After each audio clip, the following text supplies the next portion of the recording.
Good day, fantasy followers. It's another episode of the Fantasy Flyer.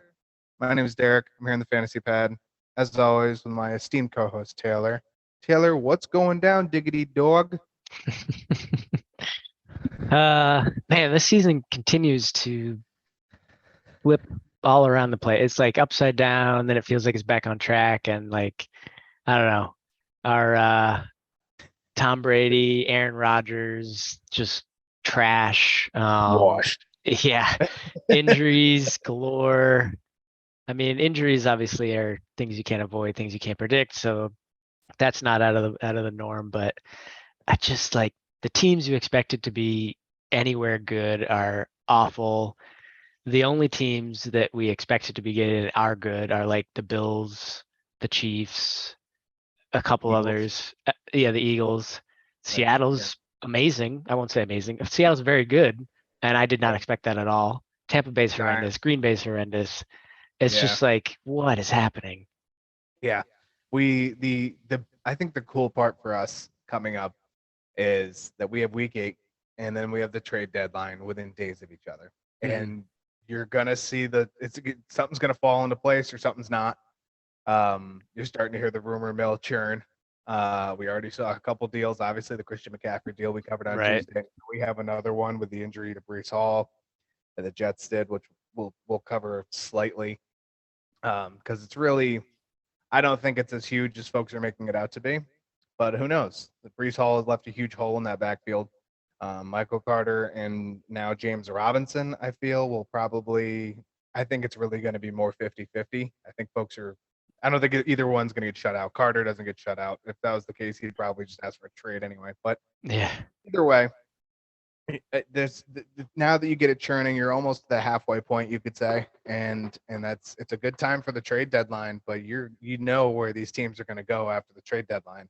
Are they doing nothing? Are they doing something? Why aren't they doing anything? Right. So, Yeah. You're going to have a couple of teams that feel like they're one piece away, one or two pieces away, trying to go all in and make it to playoffs and Super Bowl, obviously. But yeah, apart from like I was saying, the Bills, the Eagles, and we kind of touched on San Francisco with that trade. I don't know that I feel too confident about many teams here. yeah, Giants are surprising, actually. well, yeah, like and their schedule doesn't look hard either. Like the entire NFC East has like a rather easy schedule. Like I think they're all in like the top 10 easiest schedules, and it's been that way for Oh, really? years. And I don't know. Maybe it's because the NFC East is usually the dominant. Like, well, out of the NFC, it really like you're seeing it more this year.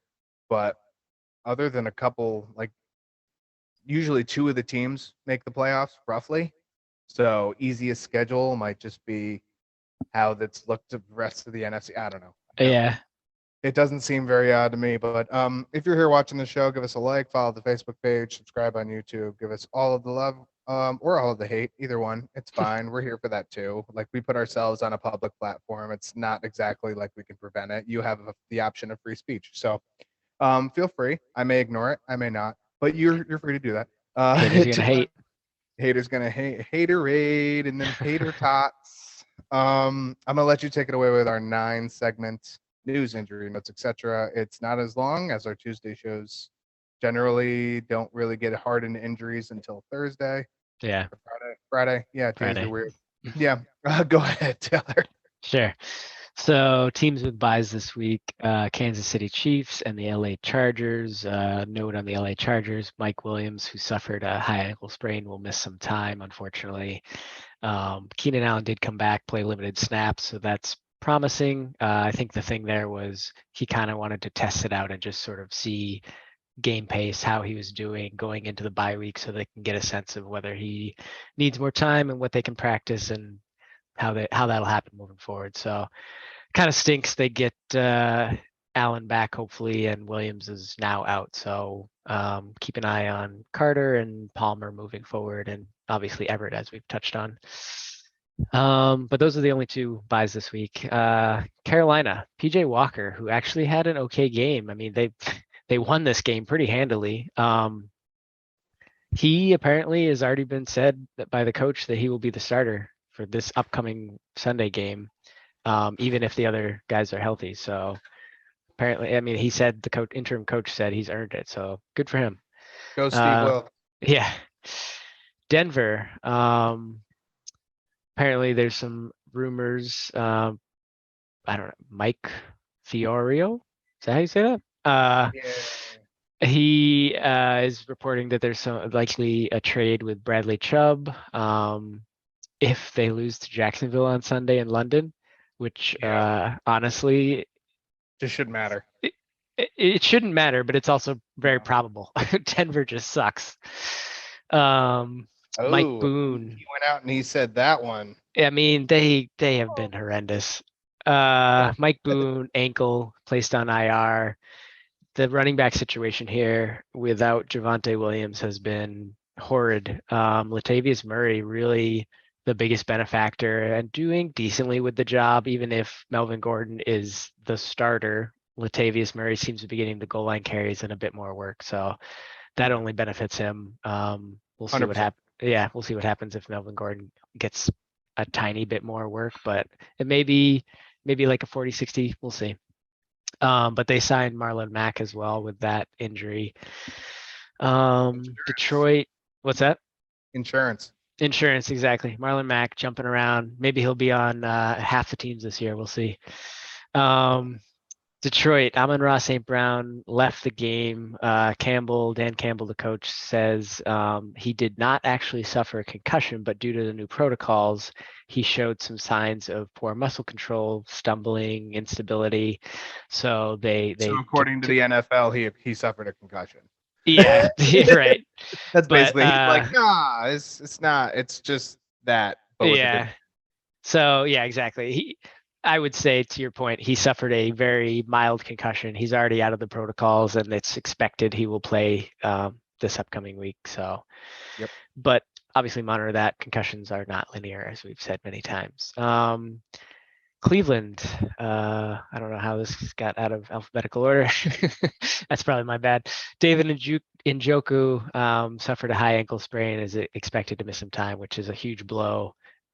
He's been having a great season, obviously after the slow starts. That's a huge blow to the team, and obviously his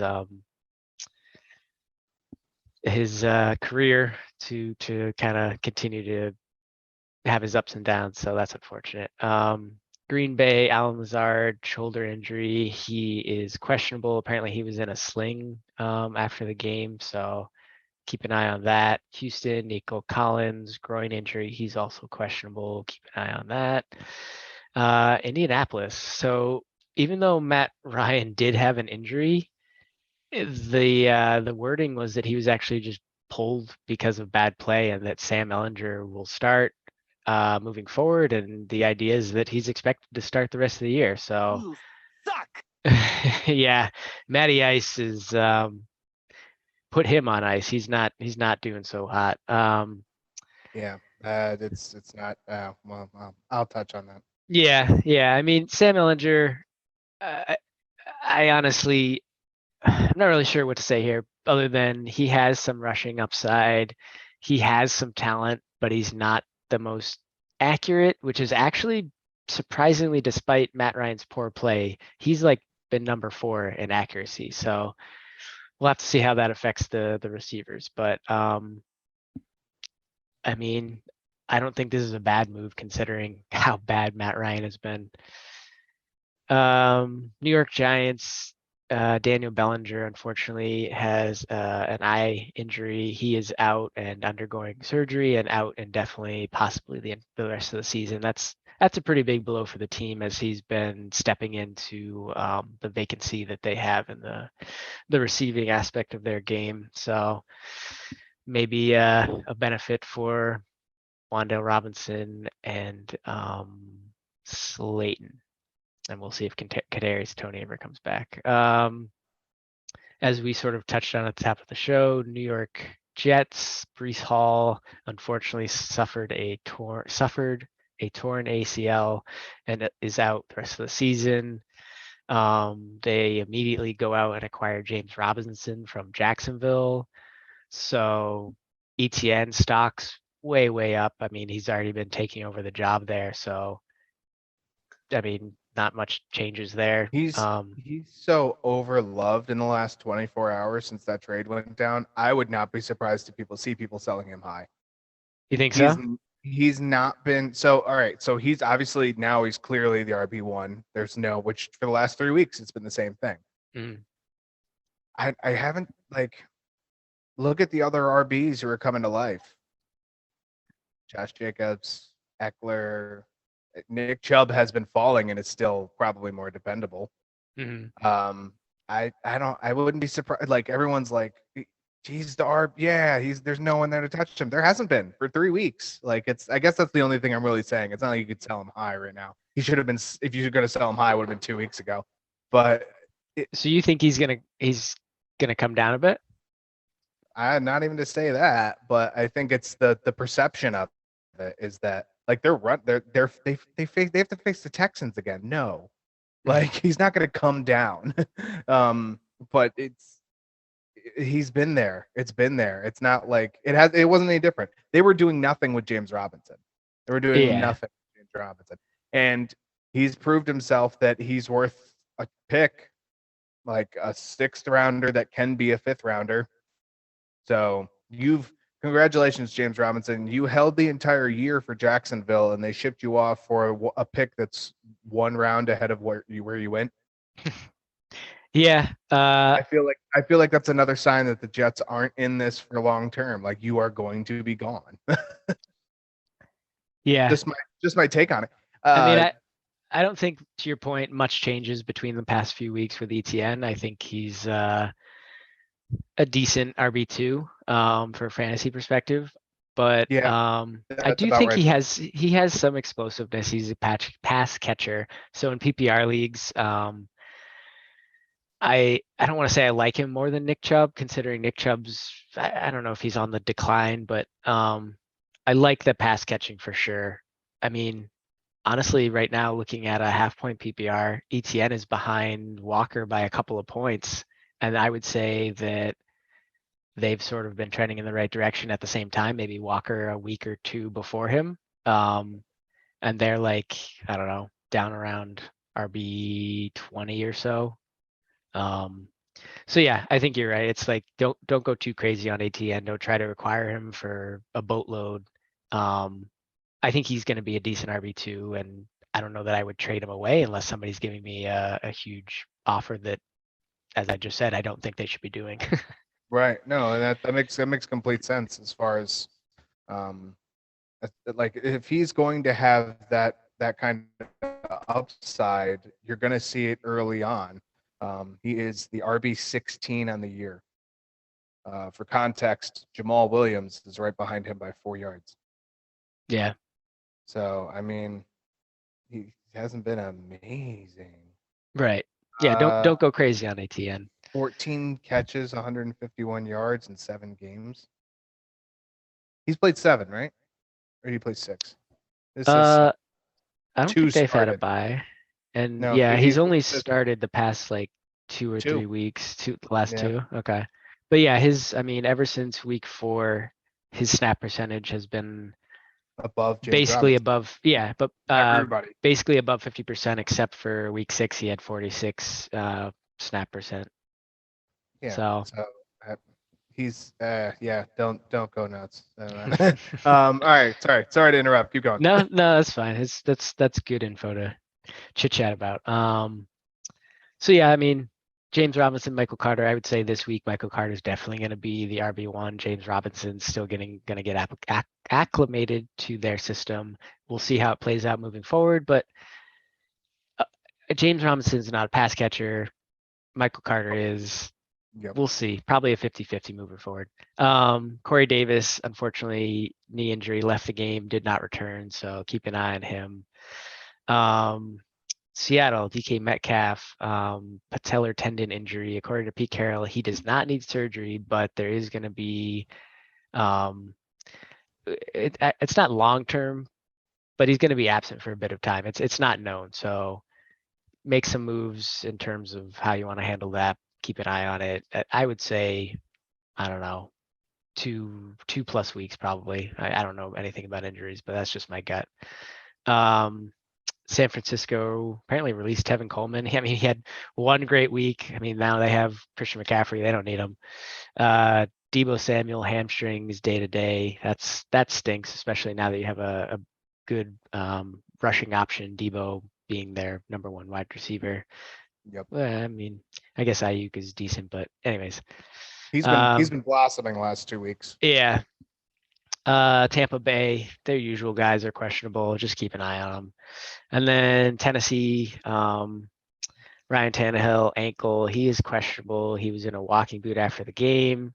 Says his ankle doesn't feel great. So definitely keep an eye on that. I don't know what this means for this Sunday, if there's even a chance. I mean, it says he's questionable, so I guess there is a chance, but keep an eye on that.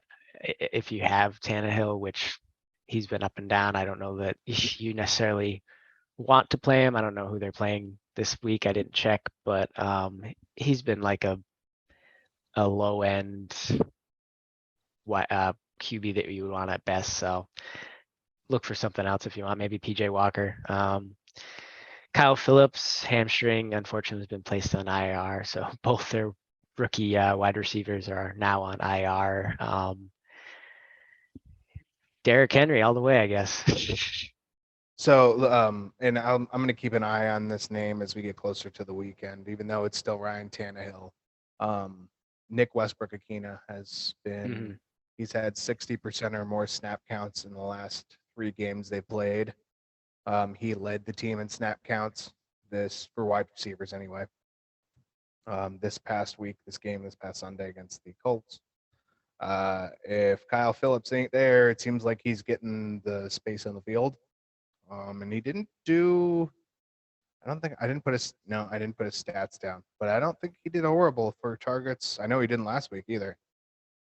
So that's just a name to keep an eye on for a complete flyer, because it seems like defenses are enthralled with Derrick Henry and Robert Woods, which is as they should be. Yeah, actually, so I was just looking at their wide receivers. Apparently, Cody Hollister, who I was pretty sure was previously a tight end, has moved to wide receiver for them. I don't think that matters. No, it doesn't. But he and they say his name, true. Nick Westbrook-Akina. They had the same amount of targets too. So really, yeah. That's a bit surprising. I'll take that one on the chin. But yeah, just have another name throughout. And anything else from the 9 segment? I feel like That's it. Westbrook, he had 2. Hollister had 2. I'd have to go back another week to see what it looks like. I think there was one like 4 catch week in there for Nick Westbrook. Previously.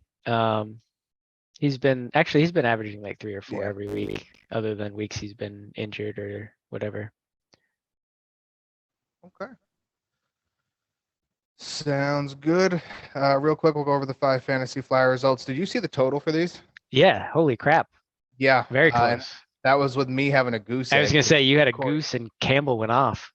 Campbell, yeah. Paris Campbell with 23. So our 5 fantasy flyers, just to review, I had Paris Campbell, Foster Moreau, Corey Davis, Tony Pollard, and Gerald Everett. Taylor had Wandale Robinson, Jacoby Myers, Brian Robinson, Zay Jones, Cade Otton. Once again, you take the qualifies and is very, very consistent. Yeah, they all had like basically 10 points. All between 9.4 and 11.4. Yeah. And they spread the positions too. You had a tight end, you had a running back, and you had 3 wide receivers. So I as well had 2 tight ends, 2 wide receivers, and a running back. So I'm not far away. But I had Paris Campbell with 23. Foster Moreau had 5.8, which I didn't realize this until after our show on Tuesday. That Schultz was back? Friday. No, because I knew Schultz was going to get a Oh, yeah, we talked about that. Dak loves Schultz. Yeah. Always has. Schultz would have had a touchdown if it wasn't called back on a flag. But Foster Moreau averages 15.7 fantasy points when Darren Waller is out. And I was like, oh, that was a good one. And it's what I wasn't even on the right team. Yeah, no, you were not. No, Foster Moreau, no. That's going to be, unfortunately, very, very wrong. Corey Davis had a goose egg. Tony Pollard 12.9. Gerald Everett 11.3. Total of 53. Taylor Wandale Robinson had 11. Jacoby Myers had 11.4. Brian Robinson had 10.6. Zay Jones had 9.4, and Cade Otton 10.4 for 52.8. And I actually had to go double check and make sure none of your wide receivers had rushing yards. Yeah. Because that's all it would have taken is one of them on a rush, and there you go. But alas, no such thing. So I take 15. I take 15 host v host. 0.2. Goddamn. Yeah, 0.2. Literally, I can't even think of one of the games where that would have helped. I don't know. Well, at the very least, we're given some good picks here, even if I lost those 15 yeah. flyer I mean, points. You're happy out of the 10 picks we made, you're happy with 8 of them. Really happy with. But yes, you're happy with 8 of them. And Corey Davis probably would have been 9, but he left in the second quarter. And right. Moving on, we're going to go to our Week 7 slate review. We'll cover all the bigger games, as this is one of the shorter weeks of the first half of the season because of the buys, with 4 teams on bye. Only 2 next week. We'll start off with the Lions and the Cowboys. I watched most of this game, and boy, was it fun for me. Being a Cowboys fan, Cowboys won 24-6. The Lions have returned to the bottom of mediocrity. They went from clearly like a top, I don't know if top 5 team, but top 10 offense and very shaky defense to just, all right, now we're going to try and really just use the offense to bowl over people and whatever it is. And it didn't work out. And now their defense is struggling as well as their offense is struggling. So it makes the team look way worse than it should be. Yeah. The Cowboys really ruled the roost on this one. Once the offense got working, that is, because it did take, we'll say till the second half. Dak had to find a rhythm. The run game was working well all game. Like I said about Tony Pollard, I think he had 83 yards on the ground. He had 26 in the air. Zeke had 3 more carries, but also had the goal line work. Yeah. Had both touchdowns that were from 1 yard. Dak really didn't this was Dak. This was Dak in place of Cooper Rush, I think. 19 for 25, 207 yards and a touchdown. Ain't nothing wrong with that. No, a tiny bit rusty, but a perfect game for him to sort of just kind of ease back into it against a crappy defense. Yeah, he had a good defense to pick apart. Yeah, and I honestly, I think I heard somewhere that he wanted to come, this was the week he picked to come back because he knew that was the situation, and that's fine. That's smart. Yeah, it's really smart because it worked out really well. Even though he didn't throw for 400 yards, right? He didn't throw 4 touchdowns. He didn't really rush at all. I don't think he chucked the ball more than 30 or 40 yards down the field at any given point. It was smart throws. It was getting back in the rhythm, being in the game script, and getting used to that actual play mode, so to speak. Dallas. The offense was, and on a scale of 1 to 10, being a Cowboys fan for well over a decade, I would put this at like a 6 out of 10 on the offensive scale. They could have done so many other things better, specifically in the first half. But all in all, pulling out the win is most important, and it helps when your defense absolutely destroys. That's what I was gonna say. Everyone who I've talked to in the first 5 weeks of the season said the Detroit O-line looks really good, and they got picked apart. And it wasn't even really Micah Parsons. It was everybody. Sam Williams had 2 sacks and a forced fumble, and he's a rookie. Did really well. Big step up for him. I think Parsons had 3 quarterback pressures. I don't think he had any sacks. He had 1 sack. He had one sack? Okay. Yeah. DeMarcus Lawrence got through. Dorrance Armstrong got through. And I've said it since week, 3, 4. If you apply pressure to Jared Goff, he looks like garbage. And, he looked like garbage. He had 2 interceptions and 2 fumbles, and yet he was 21 for 26. So there's some credit still to Goff here. 21 for 26 is not a bad, his completion percentage would line up. If I said 21 for 26 and I didn't tell you he had all those turnovers, you could probably say that they were at least in this game. If not, they won it. That's exactly what I was gonna say. It like looking at the stat sheet, if they didn't have all these turnovers, this is a much closer game. But Yeah, credit yeah, to the defense for Dallas, like you said. yeah. They got in the red zone once, and they fumbled it on the goal line.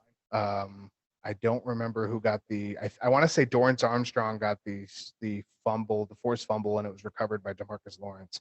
And I could have that backwards. Um, but Yeah, right I on mean the goal. there was like 4 recoveries for your team. So Anthony Yeah, Barr, Sam Williams are the other names, but that sounds right from what I remember seeing. yeah. They it was like if you wanted to bring it to Dallas, they brought it to you first in this game for the most part. So, 4 fumbles entirely for Detroit is not good. I believe the other 2 both went to Williams. Is that correct? Jamal Williams? Jamal Williams only had one. He had one. Anthony Barr also had one recovery. Is that what you're asking? No, Jamal. Well, I'm not talking about the other fumble Oh, for. the other fumbles. Oh, the Yeah, other fumble was recovered. The 4th one was recovered by Detroit. yeah. The Jamal 3 Williams of had them were two lost, fumbles. Jared Goff had 2 fumbles, right? And and one then of yeah, Jamal Williams was recovered. right. Okay, that's better. Yeah, all in all, if the Cowboys can continue this pace, they're not going to compete really, I don't think, with Philly until you see that offense turn into like a 9 out of 10 performance. And the defense would have to crank up a little better than what we saw, but they're confidently in the top 10 of teams, which means that they will be more than welcome to a first week exit in the playoffs because that's how Dallas does it. For Dallas, I went over Dak's stat line. Zeke, 15 carries, 57 yards, had both touchdowns. CD Lamb, 4 for 6, 4 catches, 6 targets, 70 yards. Dalton Schultz, 5 for 5, 49 yards. It really was 6 for 6, but like I said, that touchdown got called back on a penalty, which I believe was offensive holding. That was something stupid. Another side note, Dallas is a lot better on penalties. They led the league last year in penalties, and they were giving up over 90 yards a game in penalties. And I think they're under 40, which is nice if you're Dallas. Of course, your defense is spending more time in the field. Noah Brown, still part of the offense, 5 catches, 7 targets, 50 yards. For Jared Goff, 21 for 26, 228 yards, had both interceptions and both fumbles. Sad panda. Jamal Williams, 15 carries, 79 yards, did have the fumble. Khalif Raymond, 5 catches on 6 targets, 75 yards. Brock Wright, welcome to the Lions. I don't know. I didn't even know he was on the team. 4 catches on 4 targets, Yeah. 57 yards. Hawkinson, 4 catches, 5 targets for 48 yards.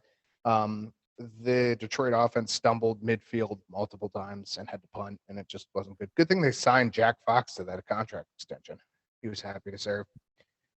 Up next, Dallas is going to take on the Chicago Bears, who actually looked good. I'm not even going to stumble over it. They looked good last night, Monday Night Football. Miami will take on, or Detroit will take on Miami. Yeah, I Excuse wrote me. that backwards. Sorry, but Detroit is home. Yes, Detroit is at home. Nothing really. We'll go over that game obviously on Friday.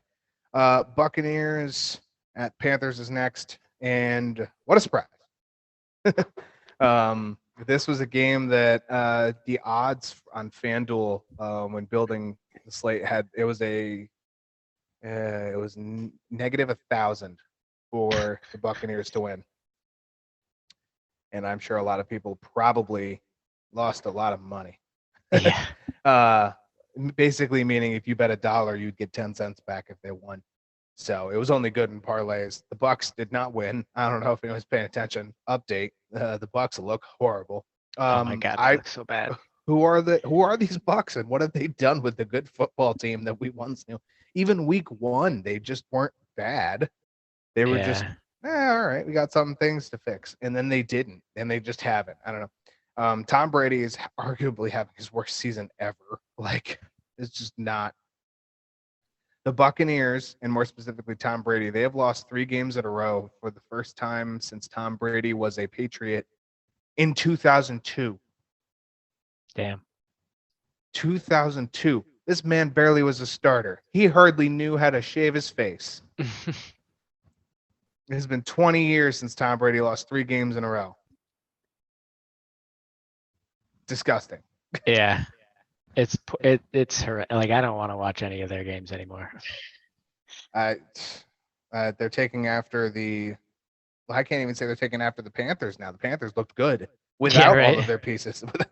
I'm actually going to double check myself because I feel like I said that for Tom Brady, and it might actually be the other one. Oh no, yeah, I was right. It is Tom Brady. He only lost 3 straight games once in his career, and it was actually 4 games. It was between weeks 4 and 8 in 2002 with the Patriots. So yeah, just not good. I have more faith in this defense, but there's like this is almost like Cowboys with Cooper Rush Jr. Like, and I hate to relegate Tom Brady to that because he's not. But Cooper Rush and throwing for 200 yards, and the defense was winning games. The only problem is the defense here isn't. The running game is atrocious. Leonard Fournette this year does not look like Leonard Fournette last year. I watched several different plays where he got stopped up with like 3rd and 1 or 4th and 1, and they turn the ball over on downs or have to punt it away because he just can't get going. He can't run downhill. It's nothing impressive to watch this team.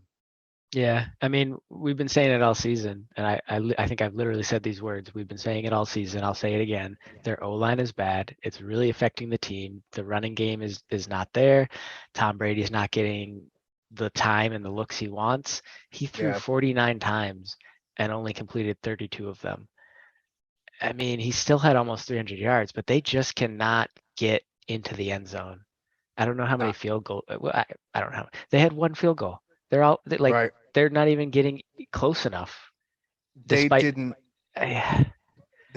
have anything. Like, there's so many other O lines that have gotten better since the beginning of the year, and I feel like the Buccaneers are one of the 2 that have gotten worse. Yeah, I'll mention the other one later, but like this is one of the ones that just can't.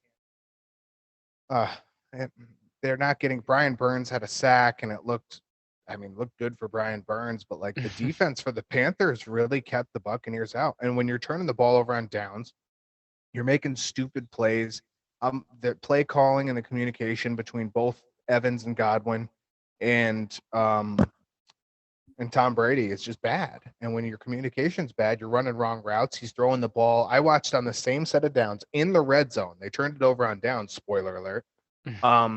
But there was Brady threw one to Evans on the left side, and he overthrew it on a cut out route, and he overthrew it because there was a cornerback covering him.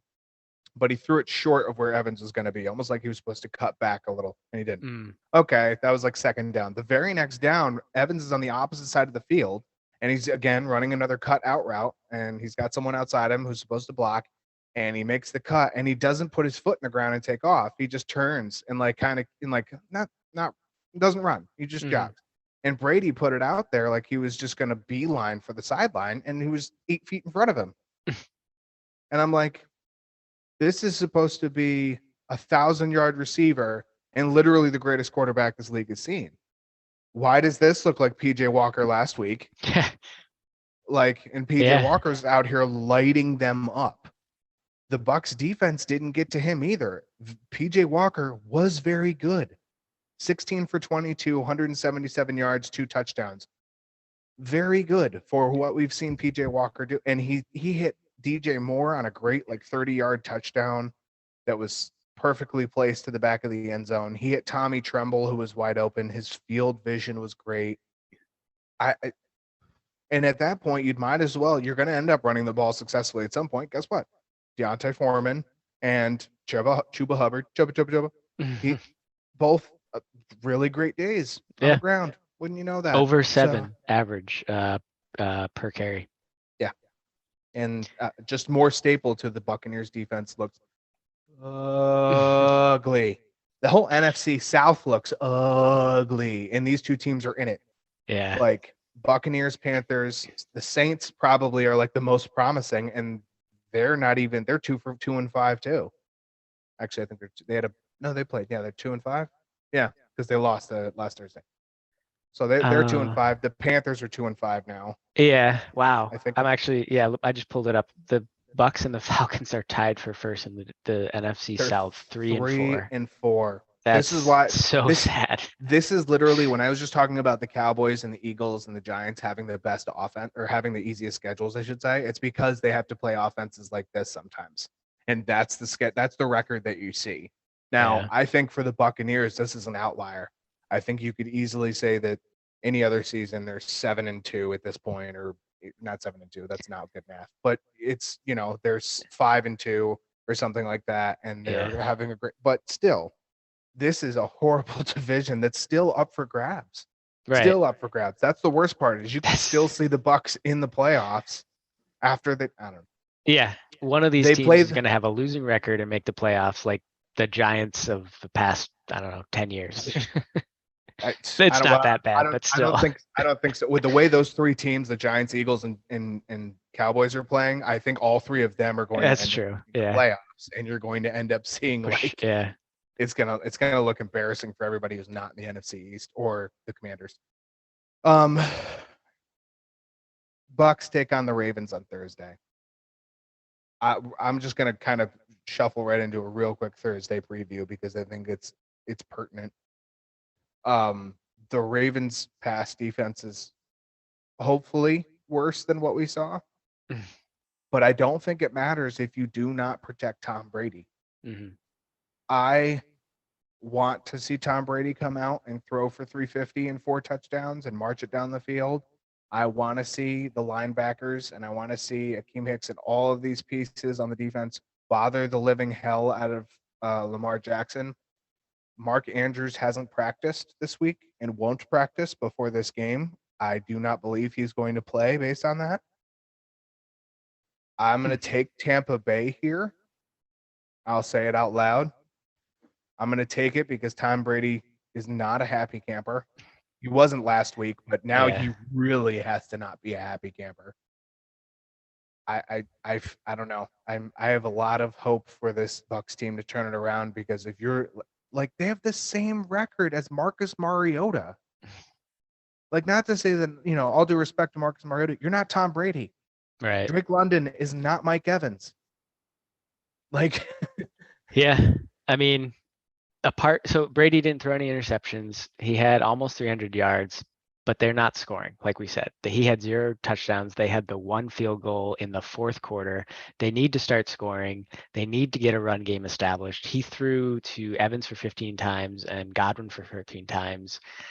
I mean, from a fantasy perspective, I love the fact that he's throwing the ball a lot. People need to catch it. They need to score. Kate Otten was involved, like we talked about. Mike Evans are talking to you. That wide open pass you dropped. That was going to be a 5-yard touchdown. I also want to see Rashad, and Rashad White was more efficient. He had average 4 per carry. I want to see him get more involved, but Tom Brady doesn't trust young players, especially in the backfield when he needs the blocking. That might be the only reason we don't see that happen. But for the team's benefit, we should see that happen. I don't know if Tom Brady is going to overrule the coach or if the coach even agrees with me, but I think that's the route that they should take. Get Rashad White going and figure out this damn offensive line. Unfortunately, one more thing, Anton Winfield got hurt. He's a huge part of their backfield. So I don't know how that plays out, but their defense wasn't great this game anyway. So yeah, Evans 9 catches on 15 targets, 96 yards. Godwin 7 catches on 13 targets, 43 yards. Cade Otten 4 catches on 5 targets, 64 yards. A lot to be said about the Bucks. I'm personally going to. Actually, it's not personally. Thursday's my birthday. I won't be watching Thursday Night Football, so I know normally I would be, but I'm going to take it off from work. Well, no, that was more happy birthday. Oh, well, thank you. I appreciate it. I turned the dirty 30, so no one really likes it. Nice. I'll give myself one. Yeah, no one likes 30. Okay, all right, calm down. Carolina goes to Atlanta for an interdivisional scrum this weekend. If we're done bantering about the Bucks and Panthers, we're going to take our first break. We're going to come back and we're going to keep going on our week 7 review. Taylor, sign us off. Last note. Good job, DJ Moore. Hopefully it continues. Welcome back to the Fantasy Flyer. You thought I froze. I did. I just say we're back on the other side. Yeah, no, we're good. I froze. I did that intentionally. That was great. Continuing on with our week 7 review. Giants and Jaguars. This was one of our host v host games that we both had the right team and So were very close. close on the score. Yeah, so close on the score. The Giants eked this one out by 1 yard. If you watch the end of the game, I did not catch the end. you did not catch. That was the most exciting part. To shorten it up, Giants ended up there was 20-17. Giants come down the field. Jaguars used 2 of their 3 timeouts, force a field goal, 23-17. Trevor Lawrence, with the help of some pass interference and other things to stop the clock, gets down the field and is on like the 20-some yard line, I think, as loads up for one last one. Christian Kirk down at the 1 yard line as time expires. So, so close, because we both would have been probably wrong, because Jacksonville looked pretty good. But the big takeaway for me from this game, Daniel Jones proved he can throw it. He threw it 30 times. Actually, he had 160 yards in the first half, if I'm not mistaken. So he really threw it the first half and then slowed it down and controlled the game a little more in the second. 19 for 30, 202 yards, had a touchdown. He also rushed for a touchdown. Am I correct? I mean, let me see. He led the team. I want to say he almost led the team. Almost, and he did rush for a touchdown. He was 3 yards behind Saquon Barkley with 107 yards rushing. Yeah, I left him on my bench this week. Oof. For Matt Ryan. He almost broke 30 points, didn't he? He did, 31.2. So he was right there with Patrick Mahomes for me. So rough. I'll probably be starting him this week because it just seems like you can trust him, which means, as it works with it's just the way it works, karma. He's gonna have like 7 points, turn the ball over 4 times. It'll look ugly. And I don't have Patrick Mahomes this week, so it'll be great. But yeah, without top tier wide receivers, Daniel Jones was doing perfectly fine. Trevor Lawrence and Jacksonville are still, I want to call them mediocre, but they're really better than that by a little bit in any way. Christian Kirk, Zay Jones, Evan Ingram, Marvin Jones. Now you have Travis Etienne and your solo back, so to speak. There's promise here, and with the way the rest of the AFC South looks, yeah, I think Jacksonville actually can still win this. The Titans don't look like they're threatening anybody. The Colts sure as heck don't. And the Houston Texans are there as a punching bag. So, it's I want to see how this turns out, but I'm thinking that I feel like Jacksonville has more to work with. I don't know. Trevor Lawrence is taking some steps forward. You're looking at some big playability, especially, and the clutch gene. That's the other thing from this. The other takeaway I guess you can take from this game is that Trevor Lawrence stepped up and was 1 yard shy of a comeback drive. So yeah, no timeouts. Saquon Barkley, 24 carries, 110 yards. He had 4 catches for 25 yards. Darius Slayton continues to be the most familiar with the playbook. 3 catches, 58 yards, and a touchdown.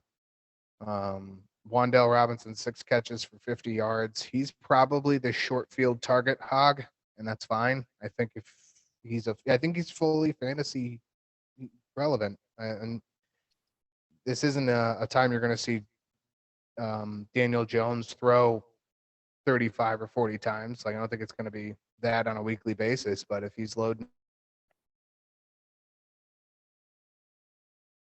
Oh, we did lose him. Hopefully we get him back.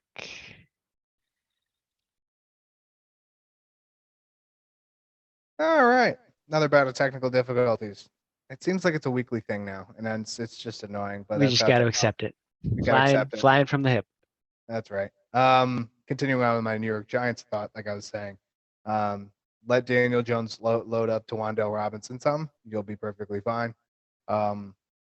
For Jacksonville, Trevor Lawrence, 22 for 43, 310 yards. No stocks, no turnovers, no touchdowns. Still decent. He can throw the ball. That's good news. Travis Etienne, 14 carries, 114 yards, touchdown on the ground. Christian Kirk, 7 catches on 10 targets, 96 yards. Evan Ingram, 4 catches, 7 targets, 67 yards. Zay Jones, 4 catches on 10 targets for 54 yards. They spread the ball. I don't think there's any reason to not have any of them. I'm interested to see how they handle Evan Ingram continuously going forward. It seems like his targets are going up, but other than that, Jacksonville's my pick for AFC South, and the Giants are picked to be in a wild card.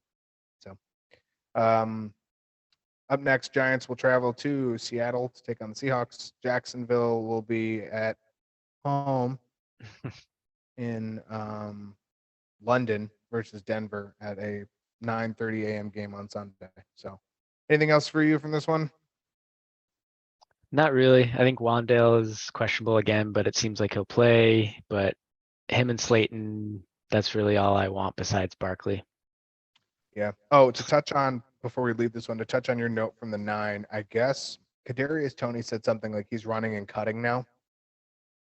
It was a hamstring injury and it has been since June 13th, 1974. So, when he comes back, he's still probably going to be a wide on the depth chart. He's listed as the wide receiver 4, but that also has there's Does it still have old names in there? no, maybe he's 3 and I misread that. Yeah, I would put him at 2 or 3. 2 or 3. I think he Yeah, overtakes Slayton. I think it's Wandale and him. But anyway, especially if Daniel Bellinger's out. right. Chris Myrick, Miyagi, I don't know. It's Myrick or something. Myrick. Yeah, well, it's true. He took, I think he had 70% of snaps because Bellinger left. Yeah, I don't know. I mean, he He was only 2 for 2. Let me see here. well, yeah, he didn't. I mean, Bellinger was only 5 for 5 last week, so 2 for 2 is perfectly fine if you need a tight end. Yeah. Yeah, he was the pick. Other than that, moving along, Packers at the Commanders. Aaron, Tom Brady, Rodgers, and Taylor, Carson Wentz, Heineke faced off in this matchup. My question is: Rodgers the problem? Yeah, for real. I don't know. That's a true question. I hate to say that, but like both of them are hitting their AARP years, and maybe they just need to be put out to pasture. Like I don't know. Starting to apply for I mean, Medicare. More Brady than Rodgers, but Brady's already said he's. No, he hasn't because he got divorced. Yeah. I mean, he is. I don't know. I shouldn't say that out loud. I guess that's no speculation from the Flyer. I feel like Rodgers is truly having an off year, and there's no he was 23 for 35. He's not loading up the deep ball because he's 195 yards. He had 2 touchdowns, both of them to Aaron Jones, one of them in clutch time. So he still has a clutch gene. I don't know why this team can't win. Yeah. I mean, both Aaron Rodgers and Tom Brady are, and this is not to say other quarterbacks aren't, but they are very much like, you have to be where I want you to be because I'm going to throw the ball where I expect you to be. So I need to trust you. And if you're not trustworthy, I don't want you out there. I'm not going to throw you the ball. Right. And they both, I mean, Tom Brady definitely has wide receivers he trusts. Aaron Rodgers, apart from Alan Lazard, Aaron Jones, Robert Tunyon, which I guess those are 3 names. Honestly, Lazard, I wouldn't say is somebody he has a lot of time playing with. He's had 2 years with him where he's actually been like throwing the ball to him. Right. So Aaron Jones being a running back who obviously does receive the ball, that leaves Robert Tunyon, and everybody else is just like, he has no rapport with them. At all. So like, to a degree, it is Rodgers because he doesn't have that aspect of his game and he doesn't know what to do. It almost sounds like he's not adaptable anymore. Right. He's gotten used to, he's set in his ways, Mhm. and it's not. It's not pretty. No, and the team's not scoring. And we said in the pre-show on Friday, get Aaron Jones more involved. Well, he did that. Team still lost. Matter of fact, the team was behind up until just 3 minutes. I mean, like miles behind. It was 23-14. So the defense isn't doing. I mean, the defense is doing horrible. I'll run you through. So real quick, Packers season totals per game. So this is for all 7 games so far. 7 points, 27 points, 14 points, 27 points, 22 points, 10 points, 21 points. Yeah. So and to that point, like this was their second highest scoring game, and they did get Aaron Jones more involved.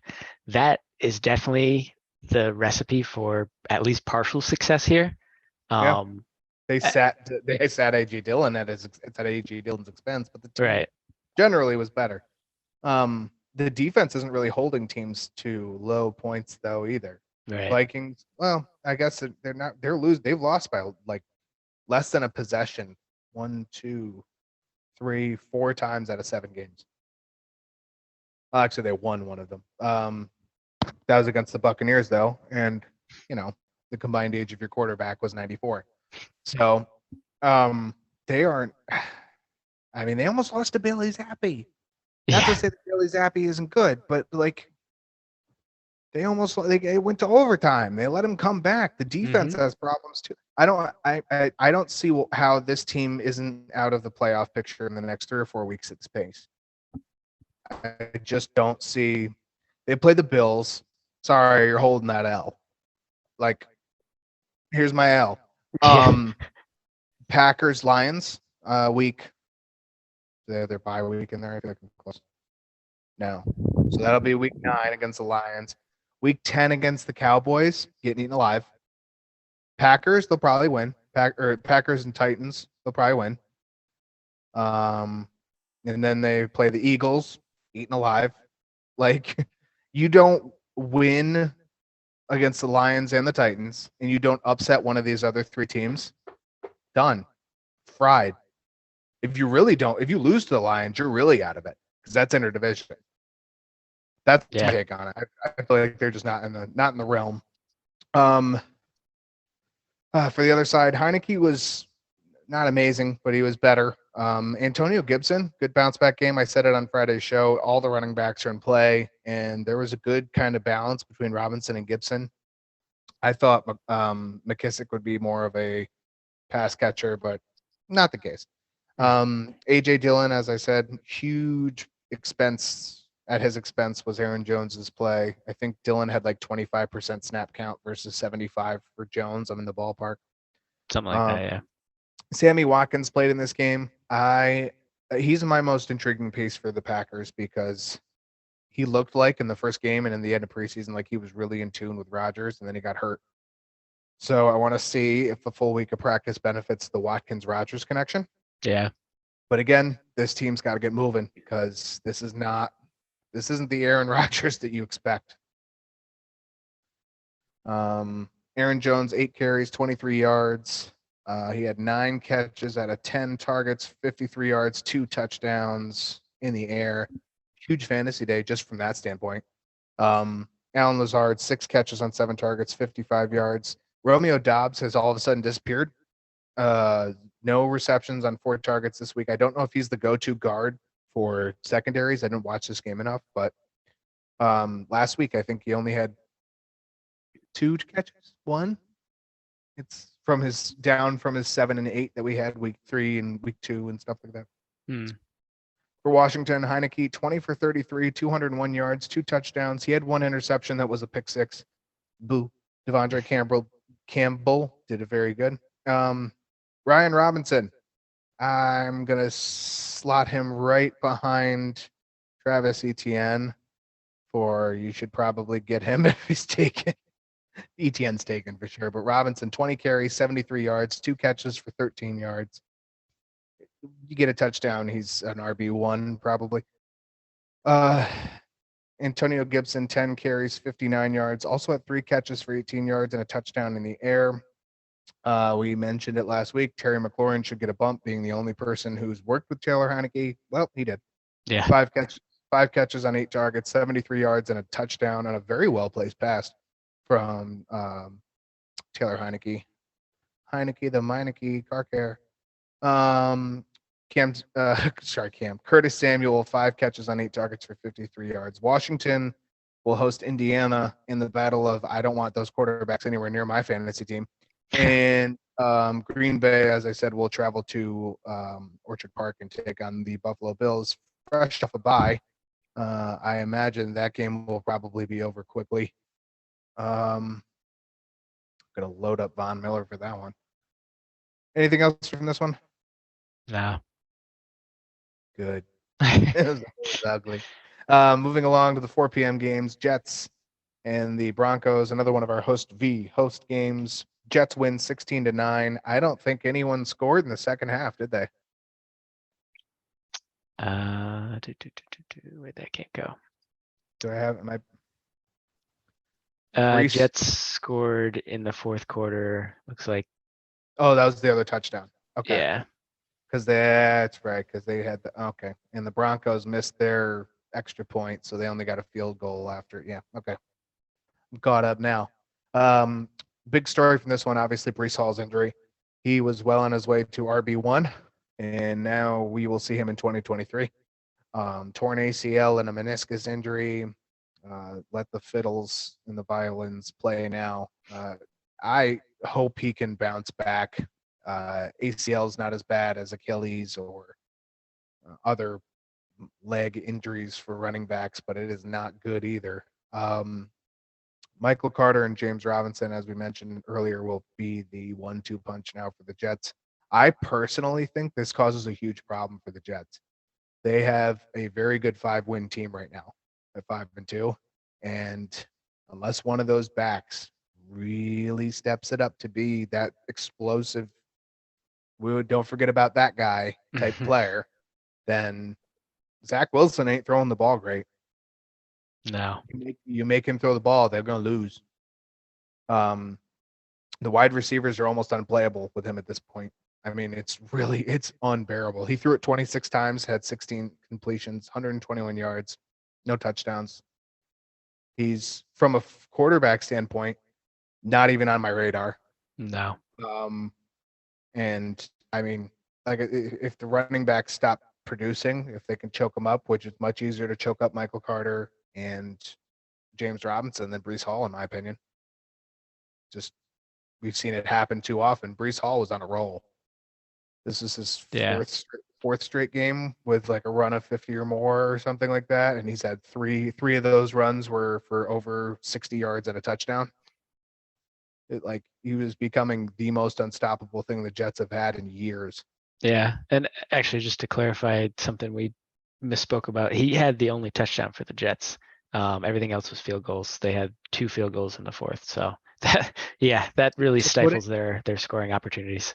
Right, and it was how it was 2 weeks, the last 2 weeks. It's kind of been that way. It's Brees Hall. Yeah. He found the offensive playbook. He found his niche in it, and he started to take advantage of it. The over/under for his yards for this game was 71.5. He left with what, 12 minutes, 10 minutes in the second quarter. He had 72 yards. Yeah. He could have had 150, 180 yards. He was well on his way. You can't replace it. James Robinson ain't no Brees Hall. Sorry. Michael Carter isn't either. So I hope for the Jets' sake that Wilson can throw this ball, because if I am New England, which is not a small defense, not an easy task, I'm throwing Matt Judon and Juwan Bentley at Zach Wilson every chance I get. I'm throwing blitzes at him. Yeah. Because he ain't going to perform well. For the other side, Brett Ripien, I think it's Ripien. That sounds right. Yeah, he's only marginally worse than Russell Wilson has been. So let's bring that up. They still managed to score 9 points. I think the season average this year for them is like 18.5. So, okay.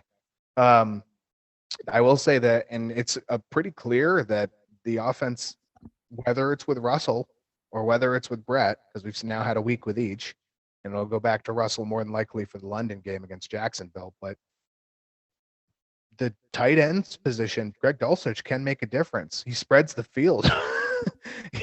he had 9 targets this week, 6 catches, 51 yards. Okay, it's a little bit better. Jerry Jeudy had 11 targets, caught 7 of them for 96 yards. the targets are spread more evenly. Now, again, not Russell Wilson, and I want to see this a little bit more.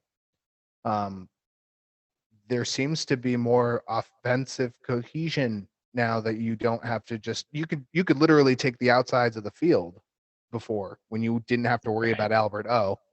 And now I don't think that's so much the case. The offense isn't quite as holy, I guess. I don't know if that's really the like holy HOLEY, not the Yeah. godly term. They're definitely not at 2-4. 2-4, 2-5. I Two don't and know. five Not good. now. Yeah. Yeah, not good. Brees Hall was the leading rusher for the Jets, and he didn't play 3/4 or 2/3 of the game, which is so bad. 72 yards on the ground, a touchdown on his 4 carries. Michael Carter, 13 carries, 29 yards, 2 catches, 45 yards. He was the leading receiver. There you go. Garrett Wilson, 4 catches on 5 targets, 24 yards. Braxton Berrios, I'm keeping an eye on, especially if Elijah Moore continues to throw his temper tantrum and sits out. 3 catches on 4 targets for 15 yards. Not amazing on the yardage, but the targets is impressive, I think, for where he is just kind of jumping back in. He also had 2 carries for 27 yards, and they seem to like him on like these jet sweep or fake jet sweeps. So I'm keeping an eye on Braxton Berrios. For Denver, Raypian, 24 for 46, 225 yards, 1 interception. Oh my God, he threw the ball. 11 carries for Melvin Gordon, 11 carries, 33 yards, 2 catches, 17 yards. So much for starter. I don't think it really matters. If you have Melvin Gordon and you're depending on him, prepare for sad weeks. Latavius Murray, 8 carries, 24 yards, and a touchdown. I think he also had like 2 catches for -1 yard.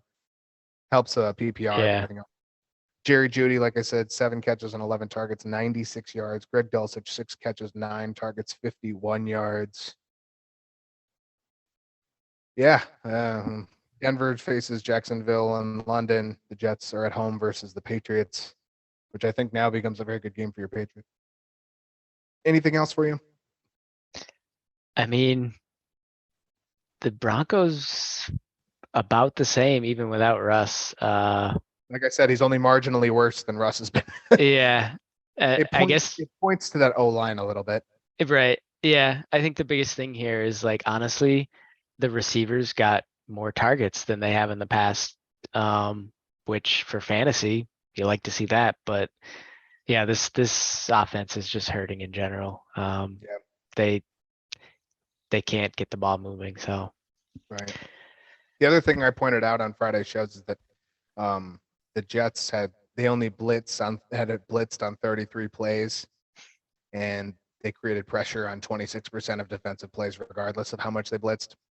They did that so much in this game. The defensive line just got through, and was just you didn't have to blitz. There's just it stopped a lot of drives. I mean, I watched it happen 4 or 5 times where it was just like, all right, well, you might as well have just asked him to go by you politely instead of moving on, 49ers and the Chiefs. I thought this one would be a little bit more of a barn burner. But I think we need to give Christian McCaffrey a full week before we set sail on the 49ers and their Jimmy Garoppolo problems at that point. Yeah. They are the number 1 defense no more. They got absolutely slaughtered. Patrick Mahomes came into town and bulldozed them for the most part. Chiefs rolled in this one 44-23. Mahomes really can make any wide receiver look better. And even when he doesn't hold the ball, like even when he hands it off, McCole Hardman had 2 rushing touchdowns. Who? McCole Hardman. Was he dropped from your team in recent weeks? You may have a stake at claim. Call 1-800-FANTASY-LOVE. Because he came out of nowhere. He had 28 fantasy points on PPR leagues? Something like that. I mean, he had Okay. two touchdowns? 2 3 rushing touchdowns. He had a couple other catches. Yeah. Just another reason why spreading the ball works for Mahomes. Pacheco was the starting running back. He had 8 carries for 43 yards. Clyde Edwards-Helaire, 6 carries for 32 yards and a touchdown. Juju, 7 catches on 8 targets, 124 yards and a touchdown. He had a 45-yard bomb somewhere in there from Mahomes. Marquez Valdez-Scantling, 3 catches on 4 targets for 111 yards. He just runs fast. Travis Kelce, 6 catches on 8 targets for 98 yards. Happy National Tight Ends Day. Yeah, Kansas City looks really good. I think they are going to enjoy a well-deserved week off. My fantasy team probably won't, but it's okay. Life goes on. For the 49ers, it's still early for CMC. I wait, just it's gonna be it'll Yeah. be special. Because he was looking good without any knowledge of the playbook, it seemed. Right. Like he basically was forced into a pop quiz scenario and did pretty well. George Kittle, 6 catches for 98 yards as well on tight ends day. That was Sunday. He did very good. He's back to George Kittle-ish numbers. Words are difficult. My question for you is, can this team win the NFC West? And that's a legit question. I believe that they are tied with Seattle. No. Seattle's 4-3. And the 49ers are 3-4. 3-4. Okay, I thought so. I was like, they didn't win 5 games. Seattle seems to be piecing it together slightly. You got to get acclimated with CMC, and then you got to move the ball better than Jimmy G has. So it'll be a little bit of adaptation all the way around. Is this the best team in the NFC West? Oof. It's hard to say no when you put them on paper, right? Right, exactly. That's the thing is like on paper, I would say for sure. But I mean, Rams on paper comparable, but not playing well. At all. Yeah, I think with this move that the 49ers definitely go on a run here, but Seattle, I think will keep up, and they don't play each other. I was just looking up here. They don't play each other until December, which is week 8, 9, 10, 11, 12, 13, 14. Week 14, it looks like, depending on buys. Yeah. So week 14, 15, they play each other, and that may be, depending on how each of these teams do, that may be the deciding factor as to who moves into first there. Yeah. The one thing I will say for this is Garoppolo threw the ball 37 times, which is on the higher end of what he's done all season. Right? Yeah. The rush game produced roughly 100 yards, just under, between Wilson and McCaffrey. Right? McCaffrey will probably take a little bit more for his carries, a little bit more bang for his buck. But Kittle had 9 targets. Ayuk had 11. Debo had 7. There's not much else. I mean, that's 27 of the 37 targets just to those 3 players. Without becoming more effective and getting more yards, there's no opportunity for more as far as a quantity standpoint. So Jimmy G is probably going to have to pick up this is probably going to have to become closer to his normal, I would say. You throw McCaffrey in there, he had 3 targets, I think, right? So that's 30 of the 37 that were just between those 4 players. He's going to have to throw this ball 35, 40 times. I'm not afraid to say he's probably going to become a waiver pickup that people will like in a couple weeks because you can run it with him. That's great. But the running, I think, is kind of standard. I think you're going to see a little bit of variation, a little move up from McCaffrey just because of his production, just because of who he is. He demands utility use. He demands pass game use. You're not going to throw it 55 times. Yeah. Every week. Some week, maybe 1 or 2 weeks, you might get 50 out of him, 55. 35 to 38 to 40, probably going to be more in the range. So once they get a little bit better, that'll be the case. The fact that he had 303 yards passing, Jimmy G did, and there was another 100 on the ground, and they lost by 20. Right. This team can be beat. That's the sad part. Yeah, Kansas City's on bye. San Francisco will take on the Rams, and I'm going to take San Francisco in this one because of all the points that you just said. The Rams look absolutely ugly. They're very close to my bottom 5 teams right now. Yeah. I know they're coming off of a bye as well, but I'm not a huge fan of it. Anything else on this one for you? I think also side note, I think Kansas City has the AFC West basically locked up with this. Yeah. Good for them. They're playing like it. They deserve it. Because you look at the other teams, Raiders. Ooh, they beat the Broncos and the Texans, who are in my bottom 5. Love it. You know, the Broncos self-respective. The Chargers just lost to the Seahawks in convincing fashion. So, hmm speaking of Seahawks and Chargers, it's next on our docket. Seahawks won this one 37-23. The first note I have is Justin Herbert playing freeze tag. I forgot what my thought was when I wrote that, but I don't think it's meant that he's doing amazing things. I don't know where my head was when I wrote that. I wrote it and I had a thought behind it, and all I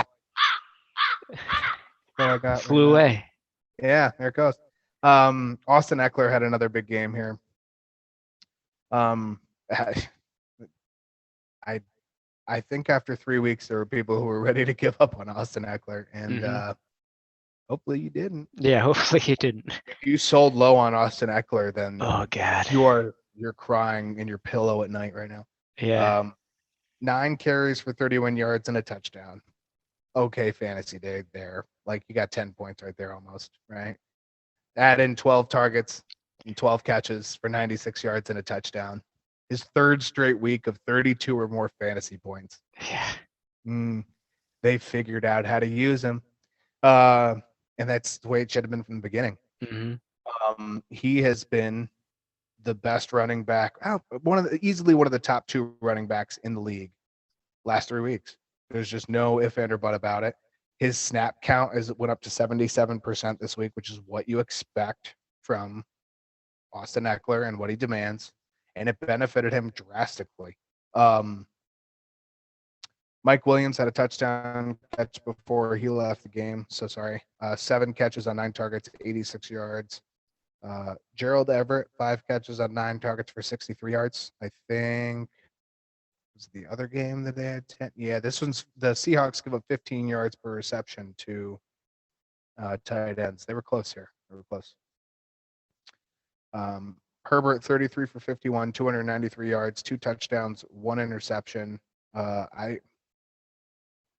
He's better than I don't like. A lot of people put him in the top 5 for quarterback. Right. He's hanging on. He's surely in the top 10. Okay. Yeah. Like I have it ranked out, and I wrote it down at work because I had the thought, and I was like, wow, there's really like supposed to be a consensus to how these, we'll say like in 10 and 12 team leagues specifically, how these quarterbacks go. So the top 10 that I came up with were Mahomes, in no order, by the way. Mahomes, Herbert, Joe Burrow, Josh Allen, Lamar Jackson, Dak Prescott, Kyler Murray, Jalen Hurts, Tua, Aaron Rodgers, Tom Brady. Those are like the first, like those will probably be your number ones to go, right? Like off the board. You can throw in Derek Carr, Matthew Stafford, Kirk Cousins, rather 300 to 400 point ceilings. They can throw the ball and chuck it. That's what it is. Everybody else is after that. I'm still firmly in that belief that he's in that top 10 or top 12 that I listed. But you're not seeing the Mahomes production. You're not seeing the flexibility of Jalen Hurts. You're not seeing the, I don't know, I guess the spunk of Tua. I don't know what Herbert brings you, but Yeah. he's good. I don't know. I can't describe it. It's like a flavor from an ice cream parlor that you've never tried before, and you taste it and you're like, it's good, but why? Right. I mean, he is still like number 7, 8, depending on scoring format. It seems clear that not having Keenan Allen is something that is really hurting him, which is odd because you feel like he's a good enough quarterback that he should be able to get it done without him. That being said, Palmer hasn't been there. So it's basically been Eckler, Williams, and Everett. And that's not a bad set of talent to work with. Yeah, to your point, it's kind of like, I don't really know what's wrong, but something's not quite there. Yeah. And it seems like he really just is missing Keenan Allen. I don't know. It's not easy to put a finger on it, but there's something there. Justin Herbert had a catch for -8 yards in this game. I just saw that. I was like, wait, what? Just humor me for just 2 seconds. That's suspicious. Yeah. It doesn't even say who else threw the ball. Yeah. Oh, maybe got batted and he caught it. Okay. That's because it would be match the -8. Hmm. I think only one person in NFL history has had their own ball batted. They caught it and ran it in for a touchdown, and I don't know who it was, but I can remember the play. Yeah, I think my freeze tag comment was over all of the people he's had to throw to this year. Like tag, you're it, and they freeze, and then they tag him. I don't know. Yeah. Because he threw a lot. Who's Bandy here? Michael I Bandy, yeah, I was just the actually wide receiver. He had 6 targets. Yeah. I don't. For reference, Keenan This Allen is only his had first season. 2. Okay, good for him. All right. DeAndre Carter had 7. Yeah, no one matched Austin Eckler. For Seattle, Geno Smith was Geno Smith, 20 for 27, 210 yards, 2 touchdowns, and an interception. Real story for Seattle out of this one was Ken Walker, 23 carries, 168 yards, 2 touchdowns, RB1 material, all good. Chris Godwin. No, that's wrong. That's very wrong. Let's try the right team in the right division in the right conference. Marquise Goodwin, 4 catches, 5 targets, 67 yards, 2 touchdowns. Yes, I did it. Yeah, he came a little out of nowhere, but I think he's steadily getting fair usage. He had 5 targets in this one. Only Tyler Lockett, still can't say names right. Tyler Lockett had 8 targets. No one else had more. So, granted, DK Metcalf left in this one kind of early. If Metcalf's going to miss this week, I may add him to my flyer list. Yeah, I have him in there. He's been about 40 to 50% snap share, and on average, like 2-ish targets every week. Apart from this week, he'd had 5 targets, and week 3 he had 5 targets. So it seems like he is solidly the number 3. And 3. yeah, if Metcalf's Besides out, the tight ends. Right. Besides Will Dissly and Noah Fant and that mess that you have. Dissly was 4 for 4 with 45 yards. Seattle is going to host the New York Football Giants. The Chargers will go on by. Anything else from this one for you? No, I think we covered it all. All right. Real quick, going to go through the Sunday night football game with Steelers and Dolphins because there isn't really a whole heck of a lot to talk about in this. Pickett played well enough. Started the game both teams were sluggish in the middle. But in clutch time, he drove down the field not once but twice. Ended an interception for the second one. I think he had 3 interceptions altogether. But if you throw that one on that was kind of a forced pass. That's a Pickett mistake. I still don't see any reason for Trubisky to come back into play for this one. You have to let this figure itself out. The offense looks like it actually moves under Pickett, and it looks intriguing. Pat Freiermuth is a monster. Yeah. 8 catches, 9 targets, 75 yards. If that's going to be Pickett's favorite target, let him go. Let it work because Pickens is right there too. Pickens 6 for 6, 61 yards and a touchdown. Deontay Johnson is still getting slight love. 5 catches on 10 targets, 42 yards. I think I mentioned it on Friday. Can you trust him?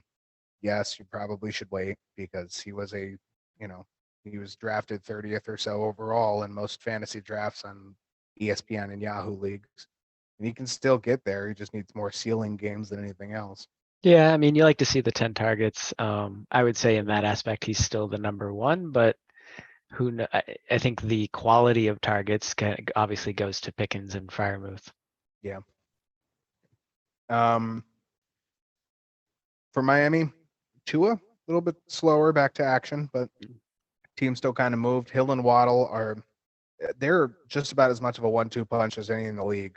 Like Godwin, Evans, Hill, Waddle. I want to say Olave Thomas, but Thomas hasn't played in 4 weeks because of his toe. Higgins Chase, there's a good one. Jefferson Thielen, like you're there with him. Thielen's first couple weeks was slow, but he's been better. Yeah. Tua 21 for 35, 261 yards and a touchdown. Raheem Mostert 16 carries, 79 yards, 4 catches, 30 yards, a touchdown in the air. You've done well. It seems like Waddle's getting a lot of deep balls and Tyreek's getting more middle and short passes. Second week in a row, I've kind of noticed the yardage is similar, but the targets is much more in favor of Hill. Hill 7 catches, 13 targets, 72 yards. Jalen Waddle 4 catches, 5 targets, 88 yards. you didn't waddle with me, and that's very disappointing. Miami travels to Detroit this weekend. Pittsburgh travels to Philadelphia. That's not going to be fun. If you're a Pittsburgh Steelers fan, I don't know if I'd probably record this one and fast forward through the parts where you're losing. Yeah, the Dolphins, I think, should have won this game. I didn't play Kenny Pickett, and I went for the inaudible Matt Ryan. And that was a bad choice. But Pickett he didn't go out there and put up a stat line that you expect out of a QB1, and I think that's just fine for where he is.